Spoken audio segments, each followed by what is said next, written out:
So, Tim, you've narrowed down what you do at Leading Smart to a few functional areas. Talk to us about what you do in regard to recruiting, training, and leading leadership teams, boards, that sort of thing. In a very similar area, but at a different level, is at the board level. Mhm. And often there's board dysfunction as well. And I've seen my passion from that comes from seeing way too many churches um, where the pastor, in an otherwise, like the church might be growing, it might, like at a staff level, it might be healthy, at a congregation level, lives are being changed. You can really measure health and growth of people at the congregation level, but the Mhm. pastor ends up leaving because the board is driving him or her crazy. And it may not be the board's fault; it may be the staff fault or the pastor's fault. But there's something going on there, and often it is lack of clarity Mhm. around roles and responsibilities. What's the role and responsibility of the board or the council or whatever that group is called? What's the roles and responsibility around the senior or senior pastor and or pastors and their responsibilities as it relates to the board?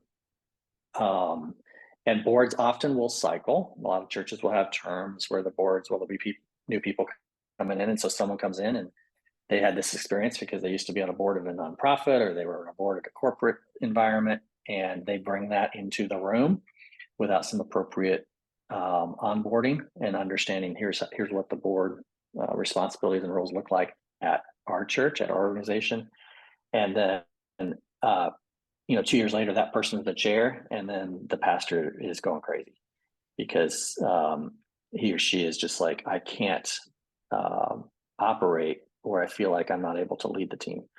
And again, it's just usually there's very less, or very rarely is it ill intent.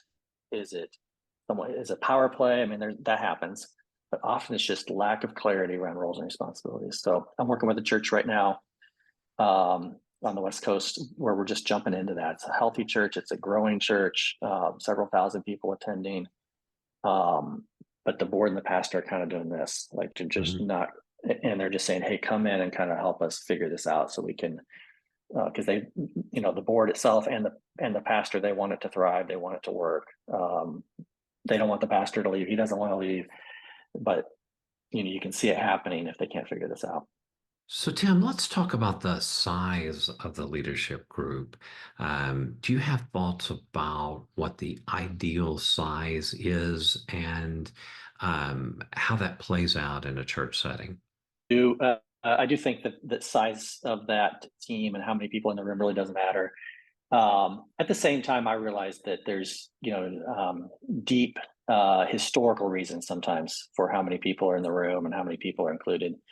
But sometimes that can be tweaked, and I've seen churches do this effectively because a lot of times, churches will have it's a lifetime appointment, so to speak.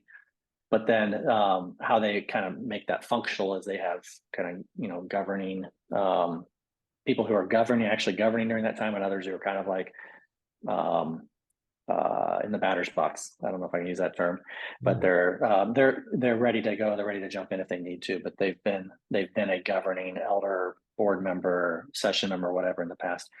But I do think you get more than this would be my bias, my tendency of what I've seen functional. You get more than 10 or so in that group, and it becomes really difficult to get much done. Again, though, it depends on what the purpose of that group is. So the smaller the church, often the more involved that group is in the daily operations. I think I think partly that function keeps the church small because it's very difficult if you've got a lay group of folks who are trying to run the church. They've got 50, 60 hour a week jobs, and then they're trying to run the church as well. It takes so much time to keep them up to speed so that they can actually make informed decisions. So I actually think that model hurts the church. But the medium size and the larger churches, if they're going to be functional, that group has to become a governing group, and they have to be responsible for only the highest level decisions or overview or accountability.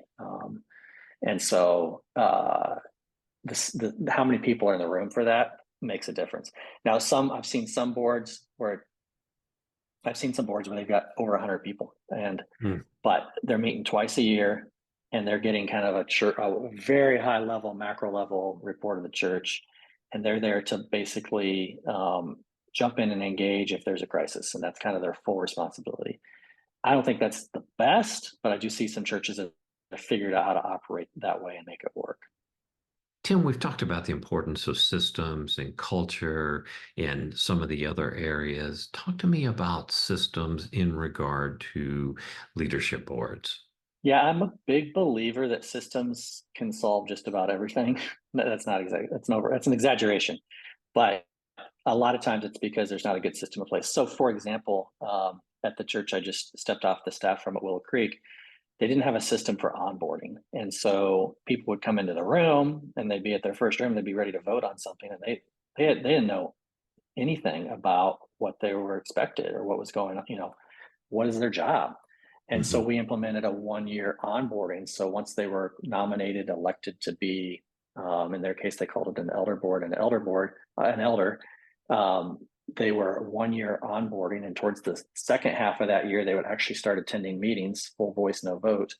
And then it was their second year where they actually were voting board member, and that system Oh, just that's allowed awesome. them a chance to kind of like figure out what's going on. And also there was an exit door, an eject button at the end of that onboarding year that they can pull if they're like, you know what, seen enough, this isn't me, don't want to do it.